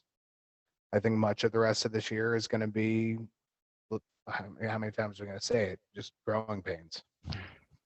It's true. Anything else for this one from you? I'm pretty set on saying the Dolphins are probably wild card bound. Yeah. I mean, think they would get Tua there. was a Depends little on the Raiders. rusty. They have a winning record. Yeah. You can see it. Yeah, that's fair. Nothing wrong with that if you're the Dolphins, except for, well, I mean, look at who you're playing in your division. Like, you got the Bills there. Right. You know, you beat them once, but unfortunately, your record doesn't show that was anything but a fluke or injuries. You can also factor that in. You could probably assume with two in the lineup that they are probably 1 to 2 games above where they're at now and closer to Buffalo. So we're going to take our final break. We're going to come back, finish up. It's only one review left on the Monday Night Football game. We're going to go through the express lane, and then we're going to have a name game. And if we have some time, we'll get to some 4 downs. Taylor, go ahead and sign us off real quick. We'll see you on the flip. We're back for the final part of the Fantasy Flyer. Last game. It's was last night's. I'll say barn burner. Right? Not for the Patriots fans, right? Like you, who thought you had an easy win on your hands. Yeah. Oh my God. It seems like the quarterback controversy. I didn't know until Sunday. No, lies. I didn't know until Monday morning, that Mac Jones was playing, and I immediately regretted choosing the Patriots because I'm like, nope, no, it's Mac Jones. I don't like him over Bailey Zappi anymore. I'm sorry. Yeah. It's I don't know that he played that much worse.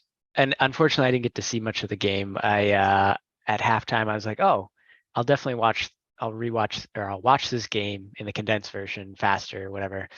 But then I looked again when I was about to put it on, and I saw the final score, and I was like, oh, I don't think I want to watch this. So I just watched the highlights. No, not a juicy one for you.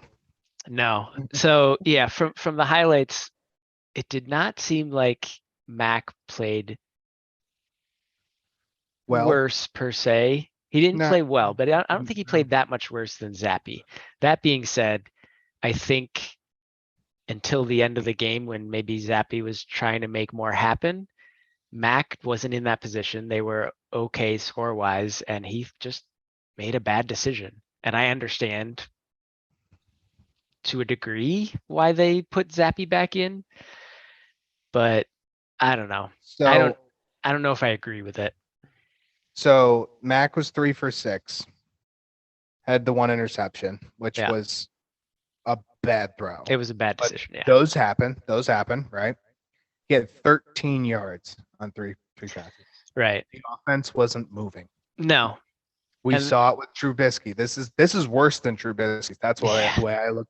So I was keeping an eye on it fairly. I was in tune with it, right? Yeah. I had good fantasy reason to, as I'll mention shortly. Because it kind of came down. My week came down to last night, and I pulled off the upset like we talked about. But I was very interested in it, and when I saw somebody in our group posted that Zappi was coming in, and I was like, it was right after the interception. Spoiler alert: I had the Quan Brisker, big points, aka the Brisker biscuit. A very good rookie, but he forced this pass to Jonnu Smith. Why, I don't know. He could have ran. He had nothing in front of him. He could have picked up the first down. Why did you not? Wasn't smart. At least the offense looks moving, right? Okay, so let's say you're 7 for 10, right? and you have 50 yards, but you score a touchdown and you got 25 yards running. Team Yeah. looks like it moves, right? Your stats don't look great. It's what makes Daniel Jones look so much better than he probably. You look at a stat line like that, and you're like, 150 yards. He ran for 50. Yeah, they scored 24 points because the Right. team's moving. They're not empty possessions. Yeah. And it looked like that was, I think, the third possession for them, and it looked like the team wasn't going to move. If it wasn't Ramondre Stevenson, who was starting to get choked up, it wasn't. And that's the other thing that Zappy provided is when he came in, like this third play, he throws a touchdown to Jacoby Myers, arguably not a touchdown, but I'm not a ref. And okay, all of a sudden we're back to throwing. Right. So now all of a sudden Ramondre Stevenson gets cooking for a little bit. And it wasn't until Zappy started to not have the ball as much, and he had to start throwing it, that you started to see it really start to sway towards the Bears. Their defense, once it started to do that, it sparked the offense. It got worse.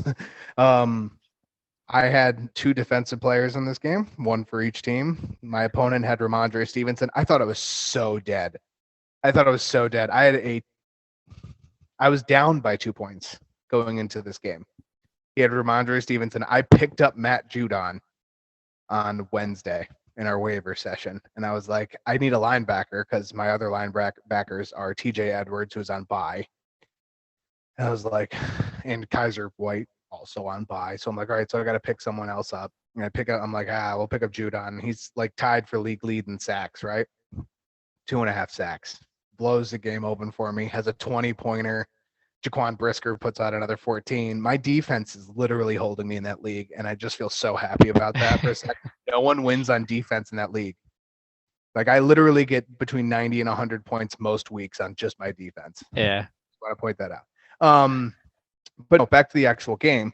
They're starting. I put down here the play calling seems very balanced. When I watched over some of the condensed highlights, it looks like they're actually designing it around what Justin Fields does well. Yeah. And that's what makes the team look so much better. I don't know why it took them until week 7 to do this. They are, they're. Yeah, I mean, They're very- since week and on top of 5, Yep. they've really started to make this trend, and Fields has been a playable fantasy option. And this week, yeah, he looked great. No different. 13 for 21, 179 yards, 1 touchdown. He did have an interception, which was, again, on a forced pass. And it's one of those things where you make it once and okay, that's going to happen. That was not something I should have done. Yeah. Is what it is. He also had 82 yards on the ground and a rushing touchdown. Yeah. He fumbled it 4 times, but recovered them all. So small bit there.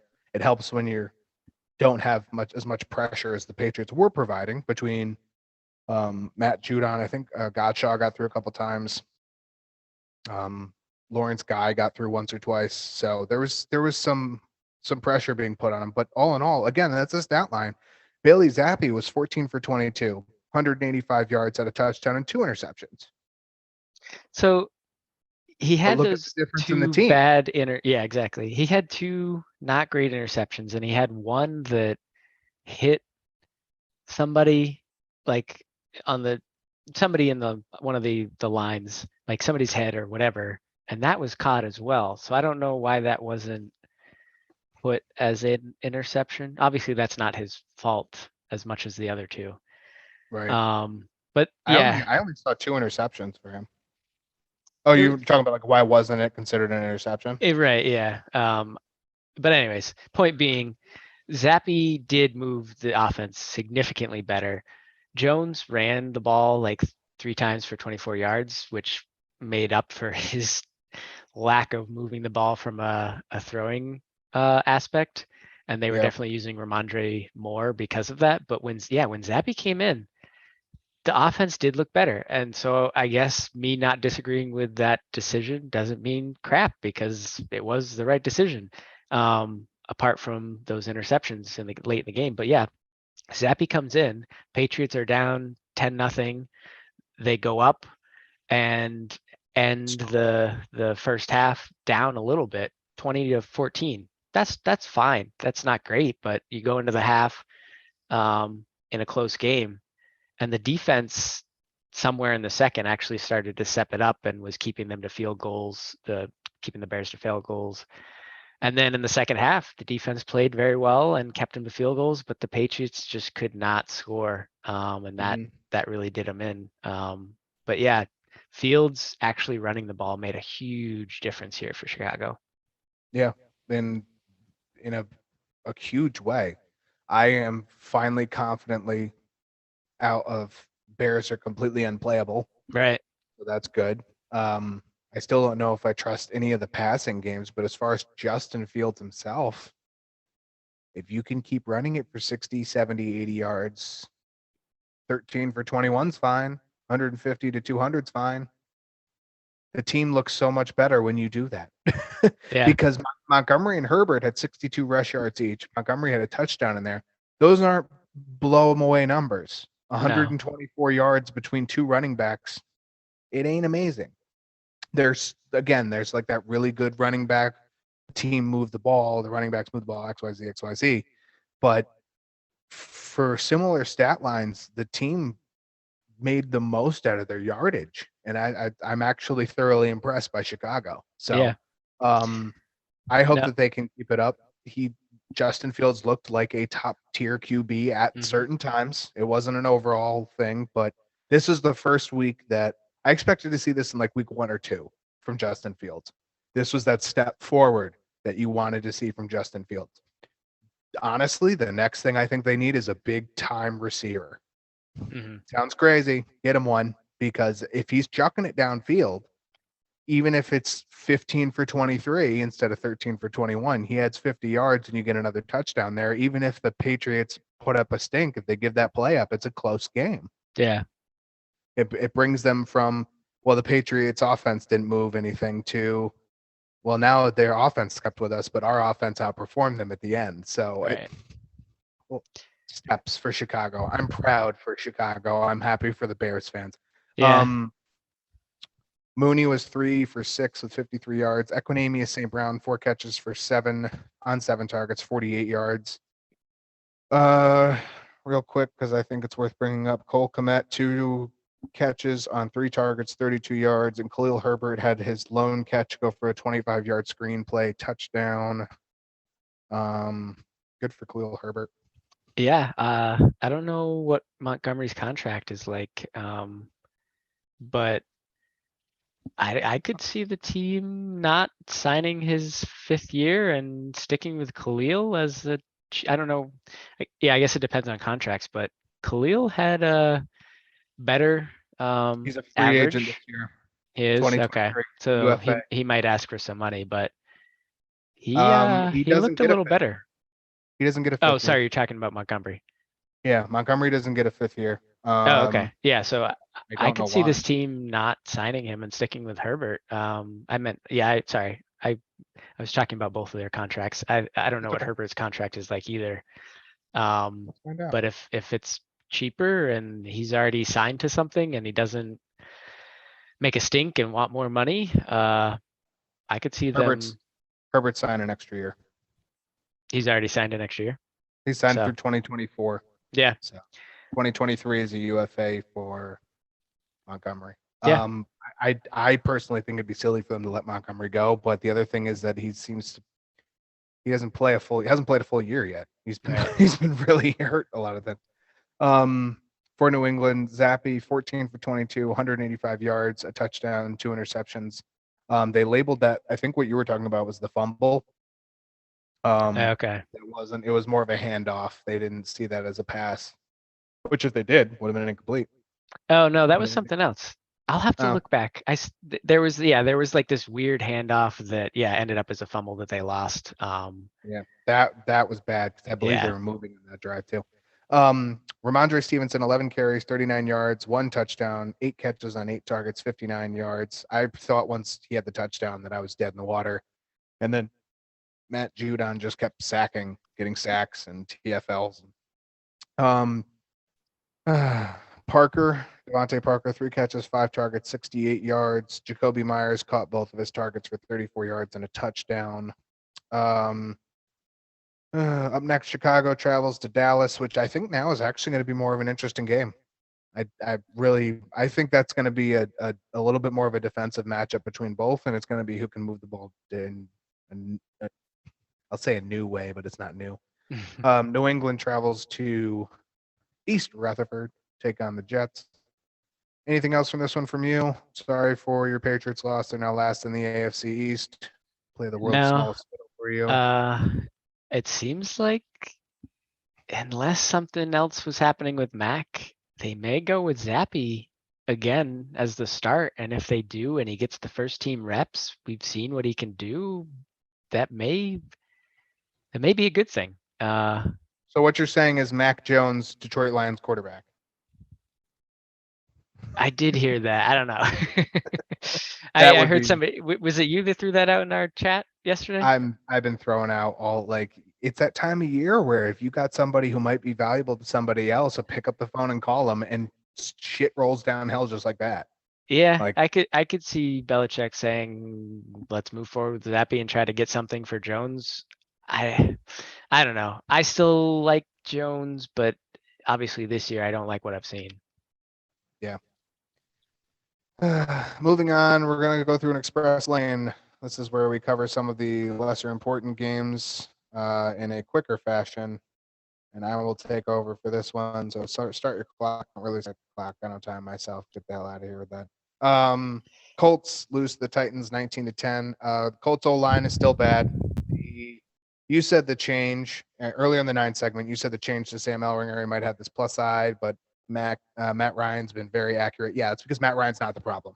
I'm swear to God, people are going to look at me and they're going to laugh, but I don't blame Frank Reich for making the choice. I don't. Yeah. He's as much on the hot seat as anyone else in the league is right now. That O-line is the worst thing in football. This, as well as the Buccaneers O-line, these are the two O-lines that I look at and I go, you haven't done anything since week 1. You haven't done a thing to help out your quarterback. If you have a good week, it's because the defense isn't good at getting by you. It's not because you did something right. They are bad, worse, bad. The worst thing, putrid, disrespectful. I want it gone. I want it dead. Not really. I don't want the players dead. Don't do that. But I want the O-line to be so much different because this team can be so. Well, look at Jonathan Taylor. Hasn't done Right. anything, and it's not like Jonathan Taylor forgot how to play football. Right. Anyway, I'll continue my rant later on. AFC South in general is very concerning. The Titans are not a high-powered offense. The Colts, as I just mentioned, they're going to Sam Elringer, and that's not going to solve anything. The only good news for that is that he can actually run the football, which Matt Ryan can't. So I guess let the O-line be bad. I'll just walk around him. I don't know. I don't know where in the world Jonathan Taylor is. He continues to run through this putrid O-line and run right into a wall. Seems like that's like I think what's his longest carry on the year? 22 yards or something? I'm afraid to look. You're right. Well, being the fantasy owner, right? Like you and me have Yeah. bad weeks just with Jonathan Taylor and Matt Ryan. Ryan 33 for 44, a touchdown, 2 interceptions. He's like the QB3 on yardage. It's not Matt Ryan. Like I don't get. Taylor 10 carries, 58 yards. Paris Campbell 10 catches on 12 targets, 70 yards and a touchdown. Michael Pittman 6 catches on 9 targets, 58 yards. For Tennessee, Tannehill was 13 for 20, 132 yards. You don't need him. If he's your quarterback one, get somebody else. Derrick Henry, 30 carries, 128 yards, 3 catches, 10 yards in the air. That's a pretty good number. Austin Hooper, remember what I said about Colts and tight ends? Yeah, there it is. 3 catches on 3 targets, 56 yards, and you might say that's not great. He led that's 45% of Brian Tannehill's yards. So only touchdown in this game was the 76-yard touchdown and interception return by the Colts. Or by the Titans, excuse me. Indiana will travel to take on Washington in once again, I'll say it, I don't want either of these quarterbacks near my fantasy lineup game. And Tennessee is going to take on Houston. So incoming Derrick Henry 250-yard game. Do you have that number? Did you look it up? It looked like you had. I was trying. I did not find what I was looking for. Oh no, that's fine. It's probably not. Oh my God. No, you're right. Longest looks like 21. 21. Oh, okay. Yeah. Oh, that's just despicable. It's the O line. I'll say it again. I don't know. It's still the O line. Texans and the Raiders. Raiders won this one 38-20. It was close for the first half, and then it wasn't. Raiders, they need to take advantage of their schedule now. Like looking forward, they don't face many above 500 teams from here until like week 15. So if they want to make any kind of push for this AFC West, it has to be now. Houston, on the other hand, not skilled enough for matchups and high-profile players. Like they didn't guard Adams here very well at all. They definitely didn't guard Josh Jacobs very well. Yeah.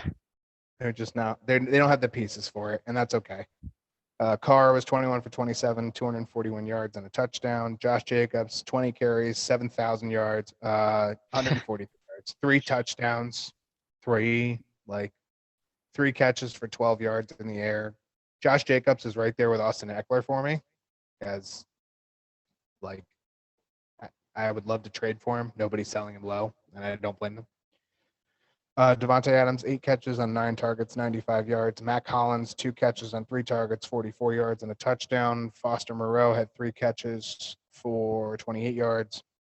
For Houston, Davis Mills, 28 for 41, 302 yards, 2 touchdowns and an interception. Damian Pierce, 20 carries, 92 yards, 4 catches and 25 yards in the air. Good for Damian Pierce. Jordan Akins, who was a tight end this week, 3 catches on 4 targets, 68 yards. Brandon Cooks, just one of those weeks that happens every other week, I guess. 4 catches on 5 targets, 46 yards. Philip Dorsett, 2 catches on 3 targets, 45 yards and a touchdown. Welcome back, Chris Moore. He had a pair of catches on 4 targets, 20 yards and a touchdown. Raiders take on the Saints, who have shown to be forgiving when it comes to points. Houston will host Tennessee, like I just talked about. Moving along, Falcons and the Bengals. Bengals offense is looking a lot more like last year's every single week. For every down that the Colts and the Buccaneers play where their offensive line doesn't get anything close to the word better, the O-line for the Bengals has indeed improved. A lot, actually, since we've 1 and 2. Falcons defense is not consistent or amazing. Proved it now. Compared last week versus San Francisco, this was a huge step back against a much better quarterback and receiving core. That might be the difference, but yeah. Mariota, he just can't throw for 300 yards, and I think that's holding this team back. And more importantly, it's holding back Kyle Pitts and Drake London. Mm-hmm. They are not fantasy irrelevant, but they're not ceiling players at all. Their ceiling is so much above what they're going to get from Marcus Mariota because his team is run-centric. It depends so heavily on the run. I don't. If you shut the run down, this team will fold and fold and fold time and time again. Not to say that they're not good. Not to say that Mariota can't have really good throwing games and balance that really well when he needs to. But if they're on a game where they plan on running it for 70 or 80% of their plays, and that play balance is just run. Here's a pass, run, pass, run. There's your target. That's how you do it as a defense. Especially without Cordero Patterson, which is, I think we have 2 more weeks of that without Cordero at least. Something like that, yeah. Mariota, 8 for 13, 124 yards, 1 touchdown. He had 6 carries for 31 yards, excuse me. Tyler Algier, 16 carries, 50 yards, and a touchdown. Damiere Byrd, Yeah. 1 catch for 75 yards on 1 target and 1 touchdown. Yeah. Literally 0 people had him anywhere near their fantasy team, and it should stay that way. And to think, you know what? Let's just round this out for a little bit. He doesn't catch that ball. Mariota has 49 yards. Damn. Did not even think about that. That puts it into perspective. He doesn't throw, and it's hurt. Oh. Kyle Pitts had 3 catches for 9 yards. I think I'm close. Yeah, 9 yards. If somebody wants to trade me Kyle Pitts, I will give you a bag of Doritos for him because that's about all he's worth right now.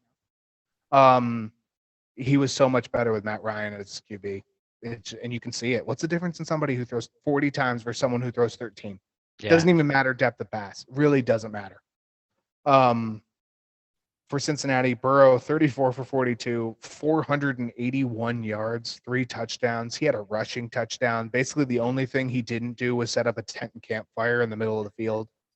Joe Mixon, 17 carries, 58 yards, and a touchdown. Tyler Boyd, 8 catches on 9 targets, 155 yards and a touchdown. Jamar Chase, 8 catches and 11 targets, 130 yards with a pair of touchdowns. Hayden Hurst is still getting his tight end looks. 8 targets, 6 catches, 48 yards. Atlanta hosts Carolina this weekend. Cincinnati will take on Cleveland, I believe, on Monday Night Football. The Battle of Ohio. Moving along to the final game real quick. Browns, Ravens. Ravens win this game. The Ravens, once again, almost gave the game away. They were up 23-13 with 4 or 5 minutes to go, I think, or something like that. Brissett was very solid. I don't hate anything that he did this week. Big change of pace from what we've seen the last, 3 weeks from Jacoby Brissett. I would much prefer for the Browns' sake that he continues to move in that direction. I wrote Justice Hill. That's wrong. It was Gus Edwards. So sorry. That's what happens when I look at the waiver wire before I write the show. Gus Edwards was the beneficiary of J.K. Dobbins' absence. All in all, the Ravens kind of they're not really good in the fourth quarter. That's the easiest way to say it. They come out hot and really taper in the second half. For what the Commanders don't do with Carson Wentz in the first half, the Ravens don't do in the fourth with Lamar Jackson, which says a lot more about the Ravens than it does about Carson Wentz and the Commanders. I wonder what their fourth quarter differential is, because I feel like it's a very big negative number. Yeah. I really do. I actually, you know what? I think I saw that somewhere, but I'm not going to look it up. If you literally Google fourth quarter differentials, I feel like they were in the top 5 for worst differentials. Brissett, 22 for 27, 258 yards. He didn't have a throwing touchdown, but he did perfectly fine. I think you don't turn the ball over. It's what's killed this team multiple weeks. You don't turn the ball over. It's fine. Yeah. Nick Chubb, 16 carries, 91 yards, and a touchdown. Once again, you hold Nick Chubb, you have a good shot. This was another sub 100-yard week. This case, it helps that you held Brissett without a touchdown. Amari Cooper, 3 catches on 4 targets for 74 yards. Donovan Peoples-Jones, how close were both of us to putting him on our fantasy flight? Yeah. 6 targets, caught all 6 of them, 71 yards. David Njoku, 7 targets, 71 yards, caught all 7 of them. Yeah, I'm confident in saying that those are the 3 people who Jacoby Brissett will target any given week, and that's it. For the Ravens, Lamar Jackson, 9 for 16. What? 120 yards. There was a lot of Gus Edwards in this one, let's be fair. 16 carries, 66 yards, 2 touchdowns. Jackson also had 59 on the ground. Whoever it was in our group who called out Kenyon Drake, mistakes were made. 11 carries for 5 yards. Hopefully that doesn't sting too bad. The receivers aren't anything important. Mark Andrews, big thing to note here, Mark Andrews put up a goose egg. 0 catches. So I don't know what format it was, but he actually had 0.4 because he did a shovel pass, I think. He received a hike and did a shovel pass to or no. He ran it for 4 yards. That's what it was. So he got 0.4. Yeah, he has 0.4 yards. I thought he did a shovel pass. Anyways. That'll make the Mark Andrews fantasy feel a lot better. Oh, I got a 0.4. Well, as a Mark Andrews owner, I was like, all right, I guess at least he was in the game considering he had the injury. Oh, he was in the game. Yeah. That's sad. That's just that is a disgusting act. He played 88% of the snaps. I don't know what's up there. Hopefully it doesn't extend into Thursday. Gets the first down, gets all the way outside to get out of bounds and stop the clock. That's all I got to say about that one. Yeah. Ravens will take on. I gotta look it up because I didn't write this one down either. Are the Ravens on bye? No, I definitely scrolled past No, it. we talked about at the top. They take on. Buccaneers Thursday. Yes. That's my birthday game. The Browns will host the Bengals next Monday night. We're gonna go through an edition of the name game. If you Waiver wire have one, edition. yeah, waiver wire edition. We usually do this on our Tuesday show. Yeah. Ones you can target, folks you can keep an eye on for the rest of the week. For quarterbacks, I'm going to just give out 5 that I'm looking at. I know we put in and we're kind of would you rather. But based on what I had talked about earlier, where you have these 10 or these 12 in most of your fantasy league setups, those are the ones that are off the board. For the Patrick Mahomes owner, you're on bye this week, right? Who are you going after? It's going to be its dream option, right? It's somebody who you're streaming. You're going to let him go in a week because you don't not play the number 1 quarterback in the year so far. So, perfect example. My number 1 option is the number 1 that's on this list. It's Daniel Jones. The lack of turnovers is what puts this man squarely in the consistent mark for me. I want to say his average this year is probably somewhere around 18 to 20 fantasy points, and I don't think he's gone far below it. So I'm going to take Daniel Jones. I would put Justin Fields on that list. Trevor Lawrence for sure. Geno Smith, if he's not picked up, you assume some of these people have 2 QBs. So who are you looking at as well for quarterback other than the names I've just mentioned? With the potential of Tannehill being out, I might go after Malik Willis just because he has that rushing upside. I don't know if I'm in on Sam Ellinger for a week, but yeah, I like Daniel Jones this week against Seattle. I would go after Justin Fields with the way we've been seeing him play, and a stash option, potentially Ritter with the way that Mariota is not playing well. Right. My not ideals quarterbacks are Ellinger, Heineke, PJ Walker, Marcus Mariota, Jared Goff, Jacoby Brissett, Andy Dalton. Streaming Winston option, may be back.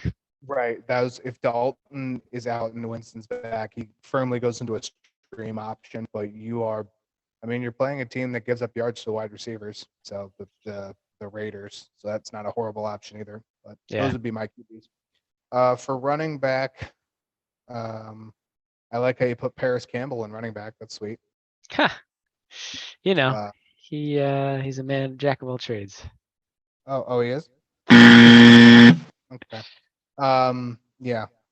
Would you I firmly do you like Chuba Hubbard? However you say that name. Chuba Hubbard or Latavius Murray going forward? Good question. I guess I would say Deonta Foreman. I think that Deonta Foreman played better and may take. Chuba Hubbard was the starter. He's also questionable. I think Deonta Foreman takes over as the starter. He looked better, had the better week slightly. But I would take him over Latavius Murray, and I would take him over Chuba Hubbard. Okay. Tyler Algier or Gus Edwards. I think this one's pretty obvious. For me, it's Gus. Yeah. I like that. If Mark Andrews is out on Thursday and you have to make this choice, Atlanta faces against Carolina, who we just saw really choke down on Tampa Bay. And it's kind of, you choke the run for Tampa Bay. Now you're going up against Atlanta that depends heavily on the run. It's copy paste, I think. I'm going Gus Edwards, especially if Mark Andrews is out. Yeah. You saw what just happened. Mark Andrews was effectively not in the game, and Gus Edwards had a very good week. So, to the wide receiver, real quick, Paris Campbell or we'll say Donovan Peoples-Jones. I like that comparison. I don't know what to say about Paris Campbell because he's been someone who's plagued me in the past. I drafted him in our fantasy or dynasty league. I want to see it happen for him. Honestly, I might go Donovan Peoples-Jones because of it's been a little more consistent what we've seen there. And I mean, what other options, especially with Njoku gone now, what other receiving options are on the team besides him and Cooper? Pharaoh Campbell, Brown. Farrell Brown, yeah, no thanks. Alec Pierce, I have liked more than Campbell. If there's something here, awesome. But for the inconsistency reasons alone, I'm Donovan Peoples-Jones here. Marquise Goodwin or Paris Campbell. We'll say Metcalf is out this week. Metcalf out. I think I'm Goodwin. And I guess the other thing here is if Sam Ellinger is in, first start ever. Yeah, and sit everybody. Yeah. Sit everyone. If you're not Michael Pittman, you're getting sat this week. Yeah, basically. And I kind of agree with you there. For tight end, Greg Dulcich or Cade Otton. Dulcich. Assuming, yeah, Dulcich. If Dulcich is on your waiver wire, we're going into bye season heavy the next 5 weeks. Get him. Yeah. Get him. He gets 9 targets. He only had 3 targets with Russell, but nobody in that game had more than 4. That was also his first game back, right? Mm-hmm. Yeah. So well, nobody in that game saw more than 4 targets. Right. So it does first game back or not, he was in the top 10th percentile of targets. This game, he's second in targets behind Jerry Jeudy. Cortland Sutton is taking, at times, a back seat to him. Dulcich, pick him up, get him. He's a flex option without you even knowing it. Right. Cade Otton or, Tyler Conklin. Harrison Bryant, I don't trust either. Yeah, Harrison Bryant I threw on there just because Njoku's out, but Conklin with Davis out, he did have a lot of targets and receptions this game. Experience-wise, I want to say Conklin. I think I might actually go Cade Otton over Conklin. I like the quarterback a lot better. Exactly, and I like the fact that he's the only tight end in town. What do they have? Uzama with the Jets. Yeah, that's it. Stop there. Yeah. I guess I don't know where Cameron Brate is at with his concussion protocols. I think Otton is a better talent. Yeah. For running back, quick list: Chuba Hubbard, Dante Foreman, like we talked about, Gus Edwards, Latavius Murray, Tyler Algier, Isaiah Pacheco, especially if he keeps starting. Wide receiver, Braxton Berrios, if Corey Davis is out, Paris Campbell. This week, probably DeAndre Carter. Josh Palmer is not a bad stash either. Keenan Allen will probably fully be back. Actually, that'll be after the bye, because they're on bye this week. Donovan Peoples-Jones, McCole Hardman, Marquise Goodwin, also wide receivers. Tight end Chris Meyer, Miyagi. Greg Dulcich, Cade Otton, Tyler Conklin. If you're really in a stretch, Harrison Bryant, but you should probably target. I would say Cade Otton or Greg Dulcich would be my first 2. Yeah. Evan Ingram is also on that. He's barely on that weight because he's really almost top 12. But yeah, and we said it last week. We'll say it again. Maybe Hooper, especially now that they have another wide receiver out. Yeah. Austin Hooper probably. That's another fair point. I give that one. Oh, Dalton Schultz. I imagine he was in that top 12 conversation like we talked about, but also you're looking at Logan Thomas who's taken a drop. So the Logan Thomas owners who drafted him expecting a repeat of last year, sorry, you're probably waiver wire and stream searching. So much to be said about that. Unfortunately, we only got a couple minutes left, so we're going to save 4 downs for our Friday show. We'll open with that on our Friday show, so save your 4 downs. We're going to get out of here for this episode of the Fantasy Flyer. My name is Derek. Who are you? You know who I am. I'm Taylor. All right. Bob Bark reminding you, help control pet population. Have your pet spayed or neutered. Goodbye, everybody.